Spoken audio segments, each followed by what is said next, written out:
आज world cup cricket match के अंदर अफगानिस्तान ने पाकिस्तान को हरा दिया है और अगले दिन अफगानिस्तान ने जो है वो इंग्लैंड को हराया।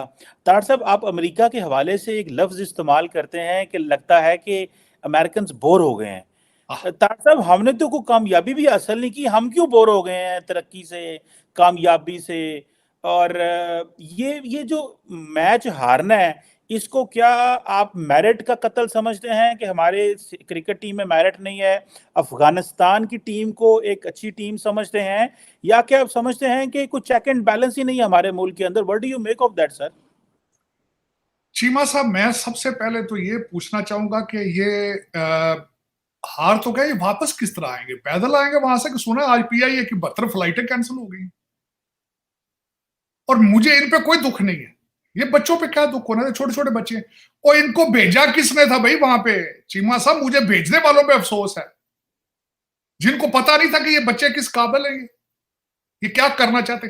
पाकिस्तानी क्रिकेट टीम का या किसी भी स्पोर्ट्स टीम का बाहर जाना जरूरी है? ये क्यों कौम का पैसा खर्च कर रहे? अभी तो जो मियां साहब ने बिरयानी दी थी वो भी हजम नहीं हुई जो रात को उन्होंने दी थी, तो लोगों को एक टीका लग गया, बेचारे परेशान है। अभी तो लाहौर, खैर लाहौर के बंदे तो आए नहीं थे जलसे में, जो बाहर से आए थे, जो जलसा मना कर गए, खुशियां के मियां दे नारे बजन गए, अभी तो घर भी नहीं पहुंचे, तो ऊपर से खबर उनको ऐसे ही बिजली की तरह गिरी उनके ऊपर। चीमा साहब, मुझे समझ नहीं आती कि ये इस कंट्री के साथ हो क्या रहा है। ये पहले भी मैंने सुना, जो मैंने यहां तक, या तो मैच बेचे जाते हैं या पर्चियों पे लोगों को रखा जाता है, सिफारिशी रखते हैं, परफॉर्मेंस नहीं है। और उसमें मैं अब चीमा साहब इस पे जितना भी अफसोस किया जाए कम है। ऐसी टीमों को खुदारा अभी आखिरी इसके बाद टीमें बाहर ना भेजा करें। आपको पता है पहले हमारी टीमें आती हैं वेस्टर्न मुल्कों में, आधी टीम तो वापस जाती ही नहीं, आधे तो वहां पॉलिटिकल असाइलम ले लेते हैं, आधे वहां ऊबर चला रहे होते हैं। तो क्या जरूरत है तकलीफ करनी? गरीब एक बैंकरप्ट मुल्क है, उसकी टीम को उठा के जहाजों में बिठा के ले जाना, सिफारिशी इनके वीजे लगवा कर। क्या जरूरत है ये मजाक करने की? क्या है इसकी जरूरत? मैं समझता हूं कि इसके बाद पाकिस्तान की किसी टीम को बाहर नहीं भेजना चाहिए। पाकिस्तान में कोई आके खेल रहा हो तो चलो पेश कर दें उनको कि ये लो जी, हमारे बच्चे आपके साथ मजाक करना चाहते हैं, वरना इनको बाहर ना भेजा करें। ये ना सिर्फ कौम की बेइज्जती है, बल्कि लोग बेचारे टीवी के सामने बैठ जाते हैं छुट्टियां करके। आपको पता ही, पहले पाकिस्तान सारा फारिग है। पिछले 3-4 जब से ये इंग्लैंड गए हैं, किसी फेडरल गवर्नमेंट के किसी दफ्तर में कोई काम नहीं हुआ। सारा दिन वो बैठ के सिगरेट पीते हैं, चाय पीते हैं और टीवी देखते दफ्तरों। तो इस कौम के साथ अब मजाक ना किया करें, ये मजाक था ये। दूसरा वो पीआईए की मैंने आपको बताई, 72 फ्लाइट्स कैंसिल दिस मॉर्निंग। एक दिन में 70 करोड़ रुपए का खसारा हो रहा है, 10,000 मुसाफिर जलीलो ख्वार हो गए। ये फ्लैगशिप है, ये हमारा, कहते हैं ये झंडा लेके पूरी दुनिया में जाते हैं। कहां जाते हैं? पहले आप यूरोप में और अमेरिका में तो बैन है आप, वो 4-5 जो मिडिल ईस्ट की स्टेटें जो 2-2 घंटे के फासले पे, वहां भी नहीं अब जा पा रहे हो आप। लेकिन ये कि देखना चाहिए जो पाकिस्तान चला रहे हैं कि हम कहां जा रहे हैं, व्हाट इज आवर डायरेक्शन। मियां साहब के सामने जिस तरीके से स्टेट ने सरेंडर किया है कल परसों, दुनिया परेशान है, बजाय गुडविल के नुकसान पहुंच रहा है उनकी रिप्यूट को। सारी दुनिया कह रही है इस वक्त चीमा साहब का इलेक्शन हो चुका है, अब इलेक्शन का एक्सरसाइज करने की क्या जरूरत है। सारी दुनिया ये कह रही है। और बिल्कुल ये जिस तरह क्रिकेट का मैच है, इसी तरह आपकी सियासत है। वो भी बिल्कुल वो ड्रामा, ये क्रिकेट मैच ही है। वो भी या तो वो बिक जाता है, जिस तरह मैंने कहा रेट लग गया, बुकी रेट लगा देते हैं, तो या फिर वो एक एक्सरसाइज है खामखा। एक तो वो प्रेसलर तरमीम की वजह से मेरा ख्याल है कोई ना कोई बंदा इन्होंने रखना होता है वजीर आजम हाउस में, लेकिन वो भी एक तकलीफ ही करते हैं। अमेरिकन पहले परवेज मुशर्रफ को, ज़ियाउल हक को भी सपोर्ट करते ही रहे, देते रहेंगे पैसे आपको, डॉलरों की परेशानी ना करें, इस एक्सरसाइज से बचें, इस कौम का पैसा बचाएं। मियां साहब ने कौन सा आके वहां पे अपना 10 निकाती प्लान रखा है, रोड मैप रखा है कि मैं इस तरह इकॉनमी बचाऊंगा, दहशतगर्दी बचाऊंगा, या मैं किस तरह करप्शन को रोकूंगा? कुछ भी नहीं है उनके पास। बल्कि आज मैं सुन रहा था काकड़ साहब और सारे उनकी आधी कैबिनेट बैठी हुई थी, लोगों ने क्वेश्चन किए हैं जी किसकी वजह से ये सारा नादरा जो था वो एयरपोर्ट पे पहुंच गया था, वो बायोमेट्रिक करने के लिए किसके हुक्म पर गया? वो नहीं जवाब दे सके। क्या जवाब दे? शर्मिंदगी है। ये 25 करोड़ लोगों के लिए इस तरह नादरा जाता है बायोमेट्रिक करने के लिए एयरपोर्ट पे। पुलिस का प्रोटोकॉल है, उनके पास कोई पोजीशन नहीं है, कोई सरकारी पोजीशन नहीं है, बल्कि अभी तक तो वो फिजिटिव है, अभी तक तो वो भागे में, अभी तक तो वो सजा याफ्ता है। कल को पता नहीं कोर्ट्स उनके साथ क्या करेंगे ये। लेकिन चीमा साहब, इस कौम के साथ मैं समझता हूं कि मैं पहले जिस तरह कई दफा दुखी होकर ये कहता हूं बड़े दुख के साथ कि खुदा ने भी हमें अबैंडन कर दिया, ना दुआएं सुन रहा है ना बददुआएं सुन रहा है। आप देखें ना ये क्रिकेट मैच है, और हमारे भाई जो अफगानिस्तान में जिनके पास ना कोई यूनिफॉर्म है, ना क्रिकेट है, ना उनके पास कोई पैसे हैं, ना टके हैं, वो भी अब आपको उन्होंने चेन्नई में उन्होंने हिस्ट्री बना दी है। तो इन बच्चों को वैसे चाहिए इंडिया में पॉलिटिकल असाइलम ले लें वैसे, या बांग्लादेश चले जाए वहां से, इधर पाकिस्तान ना आए। ये किस मुंह से आएंगे पाकिस्तान? क्या आके लोगों को बताएंगे हम क्यों कौन है? इससे ज्यादा भी तजलील दुनिया में पॉसिबल है कि एक ऐसी कौम ने हराया आज उन्हें जिनके नास पूरा कोई ब्रिज ही पूरा साबित नहीं है उनके कंट्री के अंदर, कोई सड़क ही सीधी नहीं है। प्ले ग्राउंड होना, यूनिफॉर्म लेना, बड़े बड़े महंगे कोच रखना तो बहुत बड़ी बात है। डॉलर उनके अमेरिका नहीं दे, सैंक्शंस उन पर लगी पड़ी हैं।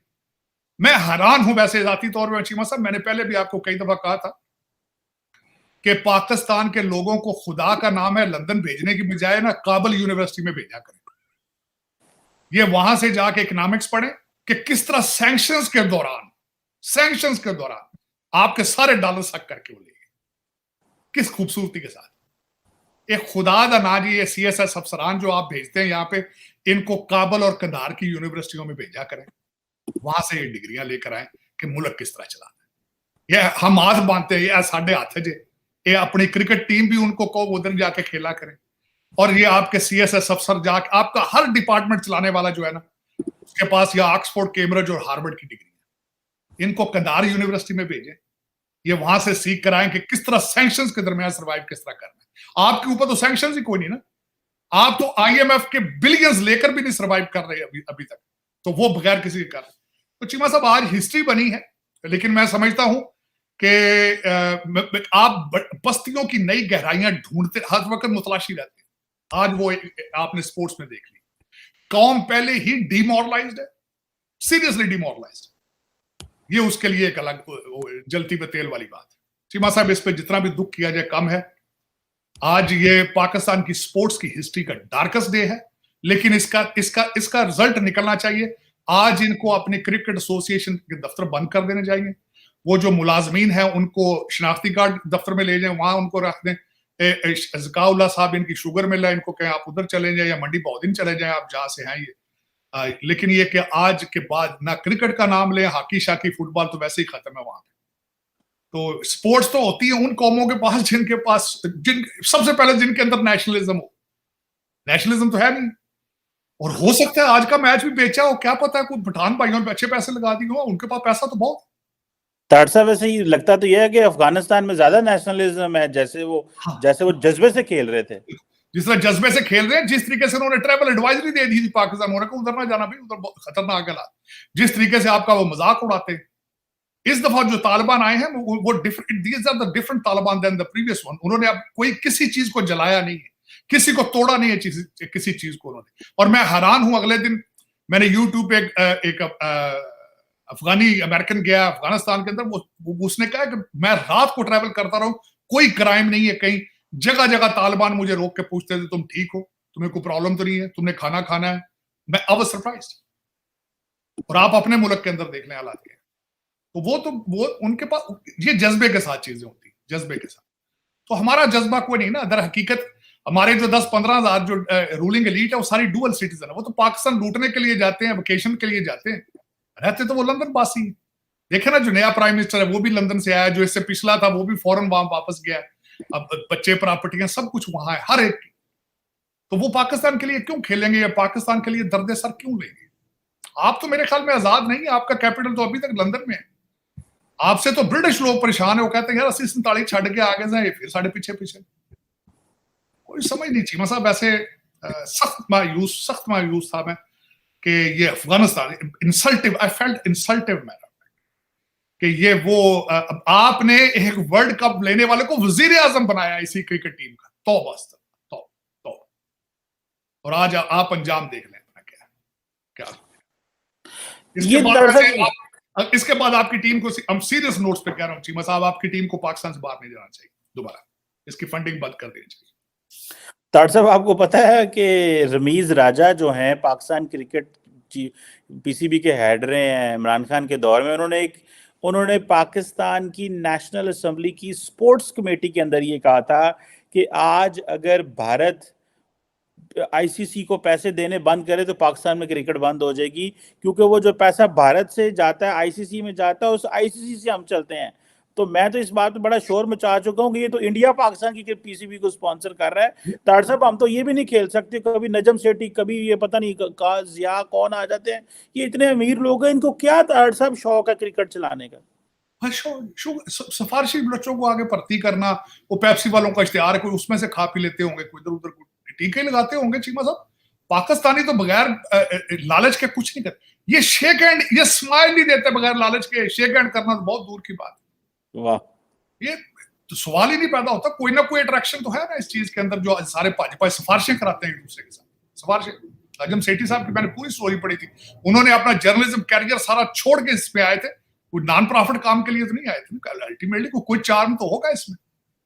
लेकिन ये कि मैं हैरान, और सिफारिशें चलती, मैंने देखा कितना प्रेशर था इमरान खान साहब पे और दूसरे लोगों पे इसी की चेयरमैनशिप के लिए। लेकिन मेरा ख्याल आज के बाद इसको बंद कर देना चाहिए। ये national embarrassment, it is a national embarrassment. ना सिर्फ ये कि बहुत, और जब पता हो, लेके जाने वालों को पता होगा ये किस किस्म की टीम है। एक बच्चे तो मुझे लग रहा है गुल्ली डंडा खेलते पकड़ के लेकर गए हैं। क्रिकेट तो उन्हें पता ही नहीं था खेलना किस तरह। पिछली दफा तो मैं गारंटी करता हूं बेचा इन्होंने मैच, क्योंकि वो यकलक रुक गए थे। आज भी जो अफगानिस्तान की टीम से 87 रन से हारे हैं। होता है ना कोई 1-2 रन से, 87 रन के हाथ से हारे। 87। इन बच्चों को चाहिए कि उधर पॉलिटिकल असाइलम ले लें भारत में, या बांग्लादेश चले जाए, वहां स्वेट शर्ट्स की जो फैक्ट्रियां उनमें लग जाए, जाके काम करें। इधर आने की क्या जरूरत? सही कह रहे थे साहब। ये तो वापसी पे आने के लिए फ्लाइटें तो है नहीं। इनको साइकिलों पे आएंगे या पैदल आएंगे। वैसे अच्छा तो है, इनको कहें यार पैदल निकलो, तो चलो पैदल चलो, लाहौर वाले पास से मुंह कर दो। ताड़ साहब, इसके लिए देखिए ये भी बदकिस्मती है कि पाकिस्तान क्रिकेट टीम जो है वो दुबई की हो गई है। ताड़ साहब, एक जरा इस पर भी कमेंट कर दें थोड़ा सा। तो वो शुक्र है कि भारत ने वीजे नहीं दिए, वरना पाकिस्तानी खिलाड़ी लोग देखने चले जाते तो उन्हें तो बिस्ती ना भी मर जाना है। ताड़ साहब होते बिल्कुल। मैं कहता हूँ, देखिए कहते ना, कहते अल्लाह ताला की हर काम में कोई बेहतरी होती है। तो शुक्र करन वीजा नहीं लगे। लोगों ने सीटियां मार मार के सीटियां मार मार के बंदे शर्मिंदगी ना। इमेजिन करो, यू आर सिटिंग इन। और पिछली दफा आपको पता है ना, आपके पठान भाइयों ने दुबई में आपको कुर्सियां मारी थी स्टेडियम में। बिल्कुल सही कह। आज वो नए लतीफे बनने थे, लोगों ने सीटियां मारनी थी, शर्मिंदगी से लोगों ने भागना था वहां से, इनको जगह नहीं मिली। इन्होंने कहना जी हम तो पाकिस्तानी नहीं है, हम तो इधर से ही, हम तो इधर मुंबई से आए। इन्होंने तो ये कहना, उन्हें सीधे अपने वडेरे लब बनाया है। हम तो भी इधर अपनी प्रॉपर्टी देखने आए थे ग्रैंडफादर की। लेकिन चीमा साहब ज्यादती, आज मैं क्या करूं, इसका सख्त ज्यादती है आज। एक तो मैं पीआईए का सुबह सुबह सुना तो उसका अफसोस था। कोई काकड़ साहब ने आगे से कड़ाके निकाल दिए जब उन्होंने प्रेस कॉन्फ्रेंस की। तो और एक अभी खबर यहाँ पे थी, वो आपके सुनने वालों तक तो पहुंची नहीं होगी। यहाँ पे एक सेनेगाल के अंदर एक यहूदी को मर्डर कर दिया गया है, डिट्रॉइट। वो क्यों ताड़ साहब? ये इजराइल फलस्तीन इजराइल की वजह से। वो जो मैं आज सुबह खबर पढ़ रहा था एक जगह, चीमा साहब, आपकी जो इस वक्त हमास है, अलकायदा और आइसिस, ये लोन होते हैं ना, जो अकेला लोन वुल्फ, उनको प्रमोट कर रहे हैं, क्योंकि वो इंटेलिजेंस एजेंसियां उनको ट्रैक नहीं कर पाती। They are promoting it. वो अपने सपोर्टर और सिंपथाइजर्स को कह रहे हैं कि आप इस तरह के अटैक करें, तो वो कर रहे हैं। एक अगले, इससे पहले एक वो 70 साल का बाबा था जिसने 6 साल का बच्चा मार दिया था अमेरिका में। आज ये दूसरा वाकया डिट्रॉइट में हो गया। ज्यादती है, और इसमें से निकलेगा कुछ भी नहीं। इसमें यकीन करें, इस वक्त 2 बिलियन के करीब मुसलमान हैं, उनकी सख्ती आई सारी दुनिया के अंदर। आप पहले इस्लामोफोबिया है, अब नफरतें मजीद बढ़ेंगी। और जो बेचारे बेदोशे लोग फलस्तीन में मर रहे हैं, वो एक अलग ज्यादती है। बच्चे उनमें, देखिए आज मैं हैरान था, 5000 मर चुके हैं, जिनमें आधे के करीब बच्चे। उनका क्या कसूर? लेकिन आज पूछना चाहिए हमास वालों ने, भाई तुमने क्यों शुरू किया था? तुमने इससे क्या गेन किया है, या क्या गेन करोगे इससे? ज्यादती है। बिल्कुल तार साहब, और ये तो जंग मिडल ईस्ट से निकल के तो और मुल्कों में चली जाएगी, जो कि सारी बातें खतरनाक है, और ये हर तरफ बदअमनी फैलेगी, और ये मिलिटेंट ऑर्गेनाइजेशन जो हैं, जारी बात है ये उनका भी इम्तिहान है कि नहीं, वो। मतलब मिलिटेंट ऑर्गेनाइजेशंस का तो कारोबार है ना ये। वो तो देखें, जितना ज्यादा इस तरह की, मैंने आपको अगले दिन कहा था, मैंने कहा ये जो हमास ने जो किया, इससे जो टेररिस्ट ऑर्गेनाइजेशन है उनके हौसले बुलंद होंगे। और आज जो आप कह रहे हैं कि स्प्रेड होने का, आज पहली दफा 6 बैरी जहाज चाइना के जो है वो वेस्ट एशिया में आ गए।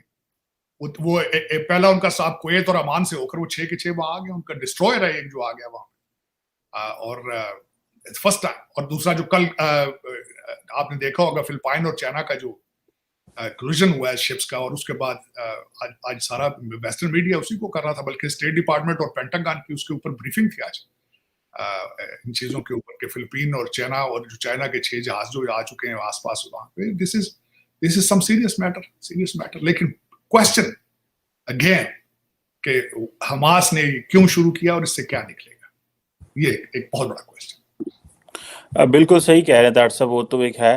तार साहब, पाकिस्तान के हवाले से थोड़ी गपशप करें कि ये आज उन्होंने कहा है कि जो सुप्रीम कोर्ट ने कहा है कि जो मिलिट्री ट्रायल है वो सिविलियंस का नहीं हो सकता।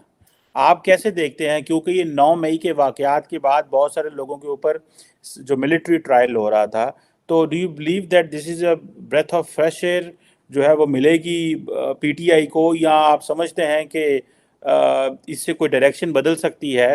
क्योंकि सुप्रीम कोर्ट अगर ये कह रही है कि आप सिविलियंस को मिलिट्री कोर्ट में ट्राई नहीं कर सकते, तो इट मीन्स के जो हो रहा था वो गलत हो रहा था। What do you make of that sir?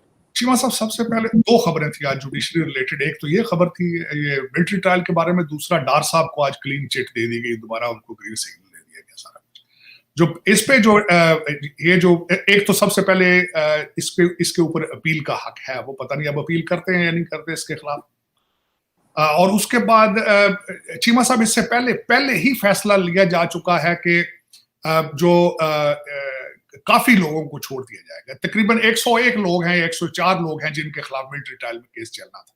उनमें से वैसे ही जो मेजॉरिटी इररेलेवेंट थे, जिनके बारे में कहा जाता है कि जिनकी सेंधसाजी की गई थी, बच्चे एक खास एज के थे, गरीब घरों से थे, उनसे तो पहले ही एक एसओपी उसके बारे में बना लिया गया था कि किस तरह उनको छोड़ना है, उनसे कौन सा एफिडेविट लिखवाना है, उनमें से कई जो है वो गवाह बनेंगे, कई जो है उनके पेरेंट्स उनके जिम्मेदार बनेंगे, और उनको छोड़ा जाना, ये बिल्कुल ये ऑलरेडी हैज बीन डिसाइडेड।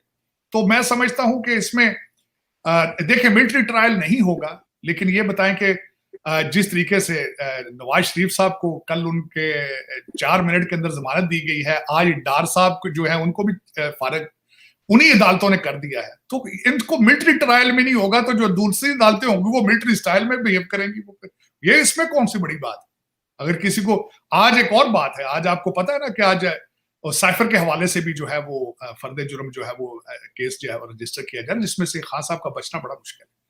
वो 14 साल उसकी सजा है, इससे भी ज्यादा सीवियर सजा भी हो सकती है। शाह महमूद कुरैशी साहब और इमरान खान साहब के बारे में आज वो भी एक। लेकिन चीमा साहब, देखा जाए तो जो कुछ भी हो रहा है, मैं समझता हूं जिस तरीके से नवाज शरीफ साहब को बिल्कुल रिसीव किया गया, प्रोटोकॉल सारा कुछ एक गैर मुनासिब सा लग रहा था, फैब्रिकेटेड है। इलेक्शन से पहले ही इलेक्शन का रिजल्ट दे दिया गया है, ये ज्यादती की। इनको चाहिए था कुछ एक्सरसाइज कर लेते, दुनिया देख रही थी आपको, पाकिस्तानी देख रहे थे आपको। ये इलेक्शन से पहले ही इलेक्शन अपनी क्रेडिबिलिटी लूज कर रहा है, ये ज्यादती है मैं समझता हूँ। इन्हें चाहिए था कि वो आते, अदालत में जाते, प्रोसीडिंग होती, चाहे एक रात किसी रेस्ट हाउस में रख लेते, कोई एक उसको सिविलाइज तरीके से सारा कुछ करते। अब वो जिस तरीके से सारी चीज लेटी जा रही है, सलूट उनको पड़ रहे हैं, ब्यूरोक्रेसी बिछी जा रही है। मेरा मकसद सारा एक इस तरीके से किया जा रहा है कि इलेक्शन से पहले ही उसकी क्रेडिबिलिटी को खराब कर दिया उन्होंने, खुद ही लोगों ने। ये ज्यादती, ये सख्त ज्यादती। अब इलेक्शन अगर उनको जितवा दिया तो अब एक्सरसाइज करने की क्या जरूरत है? 4 पैसे बचा लें, बैंकरप्ट आप पहले चले, पैसे नहीं बचाने, कुछ शॉपिंग वॉपिंग कर ले। लंदन में बच्चे आपके महंगाई के नीचे आए पड़े हैं, कई आपकी ब्यूरोक्रेसी के लोग जो हैं उनके बच्चे बड़े परेशान हैं, ट्यूशन फीसें भी कई की ड्यू है, सर्दियां आने वाली हैं, जैकेटें लेनी है, कपड़े लेने हैं, तो इलेक्शन के पैसे बचा के उनको भेजें, क्या फर्क पड़ता है? इस कौम को तो पता चल चुका है कि अगला वजीर आजम कौन है। ये तो है खामखा एक्सरसाइज कर रही, बल्कि मैं ये बात नहीं कर रहा हूँ, इस वक्त बड़े बड़े मुबस्सरीन ये बातें कर रहे हैं। मैं खुद ये जो मैंने 2-3 जो एनालिस्ट हैं उनके सुन के आ रहा हूँ, उनके this is what they are talking about, कि ये इलेक्शन का रिजल्ट पहले ही निकाल दिया। जहन साजी शुरू होगी ताड़ साहब की, इस वक्त नवाज शरीफ ने पावर में आना है, मरियम नवाज ने मुल्क को चलाना है। तो इसका मतलब है ताड़ साहब फिर पीटीआई के जो दिन है वो तो बुरे हैं।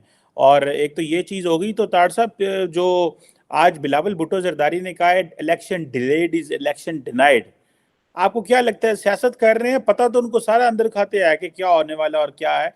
उस स्टेटमेंट में बिलावल भुट्टो जरदारी जो कि पिछली हुकूमत में फॉरेन मिनिस्टर रहे हैं, लगता है अगली हुकूमत में ऑपोजिशन लीडर ही आएंगे। How do you see this? Cheema साहब, मैं देख रहा हूँ पीपल्स पार्टी और पीटीआई का इकट्ठा होना, उनको सिमिलैरिटीज उनकी देखे, मुफाद उनका एक हो जाएगा। बल्कि वो कुछ सेनेटर्स ने जो डिमांड कर रहे हैं सेनेट के इजलास की, वो भी इसीलिए करना चाह रहे हैं कि वहां पे बैठ के क्रिटिसाइज किया जाए, चीजें अपनी अपनी बुढ़ास निकाली जाए। तो वो मैं देख रहा हूँ, बल्कि उनके रवाबत एक दूसरे के साथ शुरू हो चुके हैं पीपल्स पार्टी और पीटीआई के।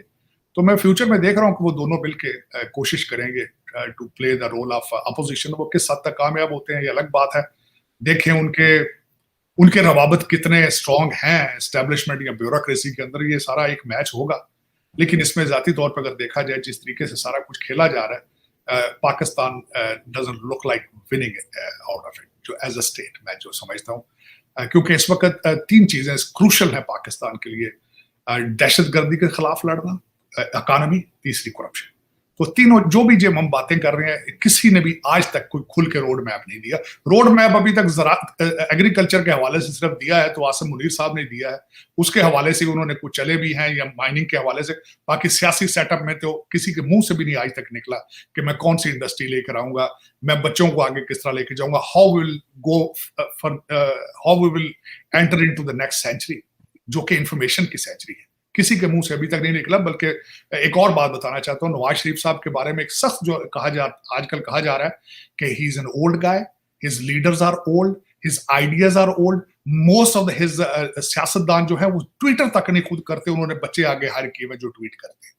तो ये पुराने लोग नई कहते हैं ना, पुरानी शराब नई बोतल में किस तरह डाल के आगे ये दुनिया को सारा कुछ दिखाएंगे, करेंगे, आइडियाज किस तरह लेकर आएंगे, मेरी समझ से बाहर है।